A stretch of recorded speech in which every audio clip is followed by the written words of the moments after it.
It comes equipped with labs, a gym, sleeping quarters, 2 bathrooms, and the view is literally out of this world. Liftoff of the Proton rocket and the Zarya control module. The first segments of the International Space Station were launched in 1998, and since 2000, the ISS has continuously housed a rotating group of astronauts from 19 countries. At about 250 miles above the Earth, the International Space Station occupies an area known as low Earth orbit, or LEO, and houses the only laboratory available for long-duration microgravity research. This research has been instrumental in a number of scientific developments, including creating more efficient water filtration systems and exploring new ways to treat diseases such as Alzheimer's and cancer. But it's starting to show its age. Astronauts launched a very complicated series of spacewalks today to fix a cosmic ray detector at the International Space Station. Space is a harsh environment, and we've seen over the past couple of years small leaks appear within the space station. These are not life-threatening, there's nothing serious, but it is an indication that the lifetime of the International Space Station might be coming to an end. The International Space Station is currently approved to operate through at least December 2024 with our agreements with the international partners. However, as we are actively working to continue to do science and research, we understand that the ISS at some point will have its end of life. But NASA will likely not build the next space station. Instead, the agency will depend on the technology of outside companies. A few, like Colorado-based Sierra Space, are well on their way to constructing their own commercial space station. So here we are in the inside of our life elements. It's nearly 30 feet in diameter. We have it broken up into 3 decks. Space station right now is jam-packed. There's no room, there's no capacity. So by starting with a large unit volume and then being able to build up a station from multiple elements allows you to greatly scale the capacity of your space station, not just for NASA astronauts and international astronauts, but for commercial activities such as manufacturing. As right now, we just don't have the space to do those things.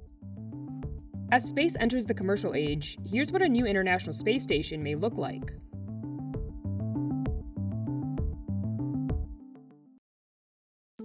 Over the last couple of years, NASA has increasingly relied on outside companies to complete tasks that have traditionally been reserved for the government agency. Under its Commercial Resupply Services program, NASA has contracts with SpaceX and Northrop Grumman to send cargo resupply missions to the ISS.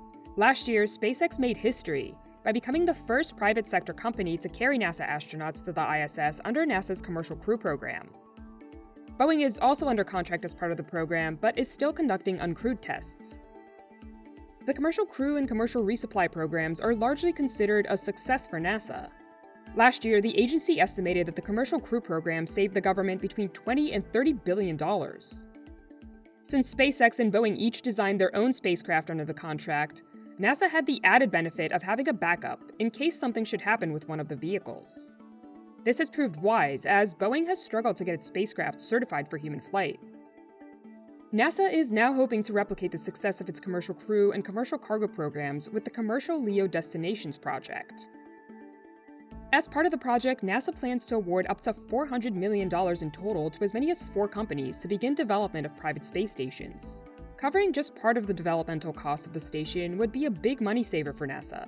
The ISS cost $150 billion to build, and the US picked up the largest chunk of that bill ahead of its partners Russia, Europe, Japan, and Canada. NASA also spends about $4 billion a year to operate the ISS. Development of new markets and new technologies is very expensive, and the government is usually the prime party to make those things happen.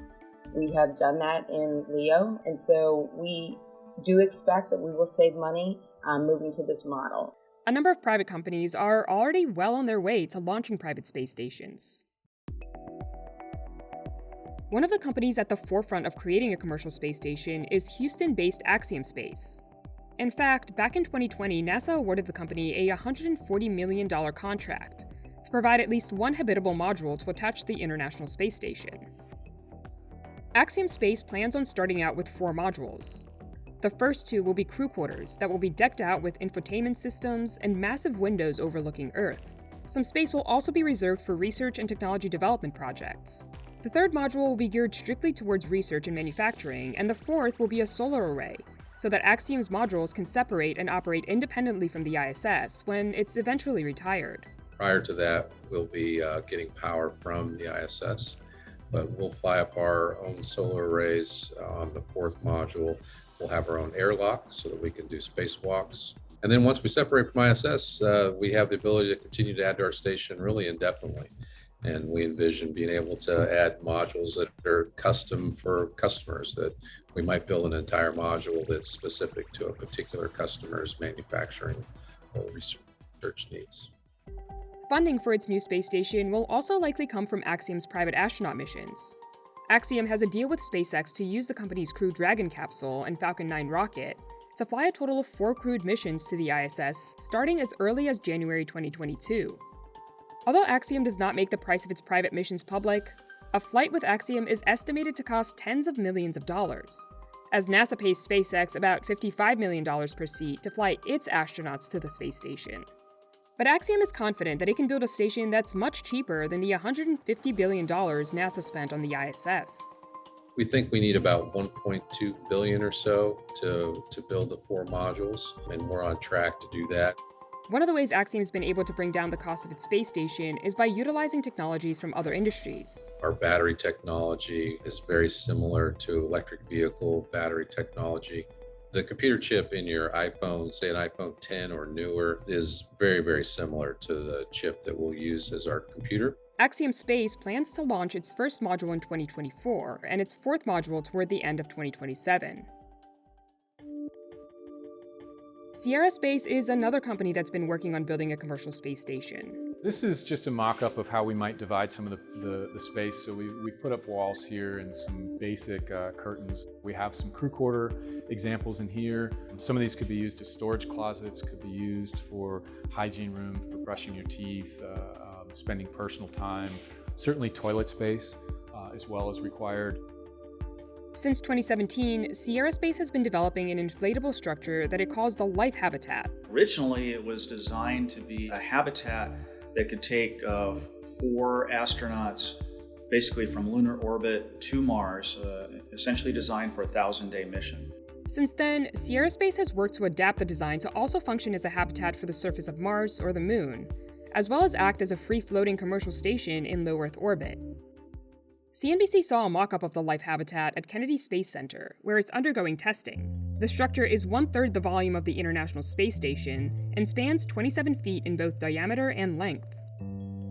The mock-up we visited only had 2 floors, but the final version will have 3. When we had astronauts in that were evaluating the space and the layout, one of the things they brought up is you can actually get trapped in this space in here. So because we're so large, we have to be conscious of the fact that we have to make sure that there's holds and means that if a crew member is within this large space, that they can actually grab a hold of something and move themselves to different spaces within the habitat. The structure is meant to be inflated in space after it's launched. It was about 40 missions to build the space station. We can have an operational space station up in 2 missions. Our Life Habitat, because it expands once we get it on orbit, we can get a lot of volume up there very, very quickly. So that's a pretty significant savings in both time and money compared to what we did on the space station. Sierra Space is also developing its own transportation vehicle called the Dream Chaser. When you talk about the $3 to $4 billion a year it costs to operate space station, one of the big pieces of it is transportation. And so that's where our Dream Chaser comes into play. We have a reusable spacecraft that we can use a minimum of 15 times. So we're reducing the cost of that. The launch vehicle pricing is coming down. We're taking advantage of that. So you have to reduce the cost of transportation and you have to reduce the cost of operations. Initially, Sierra Space believes its largest market will come from NASA and other countries' space agencies who want to conduct research in zero gravity. But down the road, the company hopes to supplement that revenue stream with more commercial activities, like manufacturing in space, tourism, and even TV and film production. Sierra Space says the initial elements of its space station will be in orbit by 2026 or 2027. The race is on for private sector companies to launch a commercial space station before the ISS is retired, likely within the decade.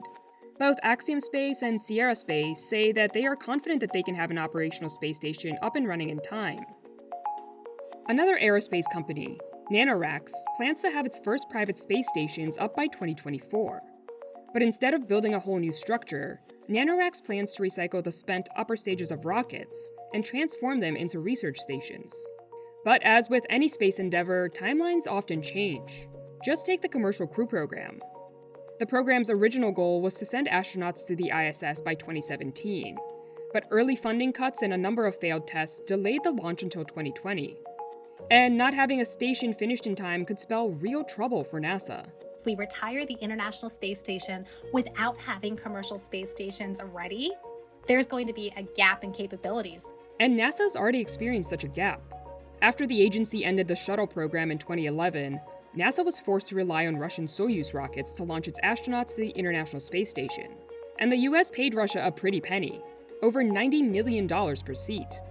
When SpaceX stepped in 2020, that cost was reduced to $55 million per seat. One of the things that is slowing down this effort that might contribute to a gap in the space station capabilities is the lack of funding that Congress has given NASA to kickstart this commercial space station and commercial low Earth orbit operations. In fiscal years 2020 and 2021, NASA requested $150 million for low Earth orbit commercial development, but only received $15 million and $17 million respectively. In July, the House granted NASA $45 million for commercial LEO development, less than half of what the organization had requested.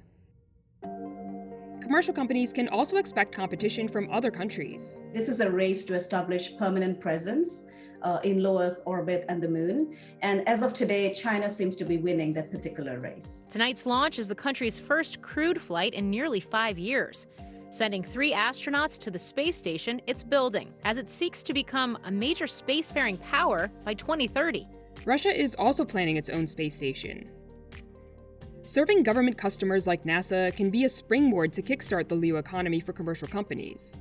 But a larger private market will likely be the key to their long-term success, and potentially their biggest moneymaker.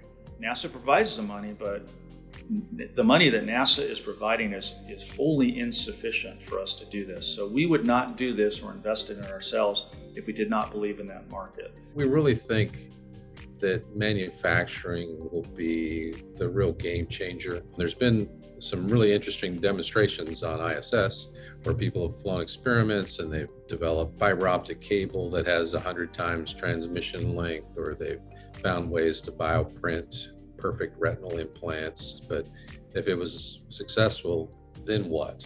There was no place to manufacture it at scale.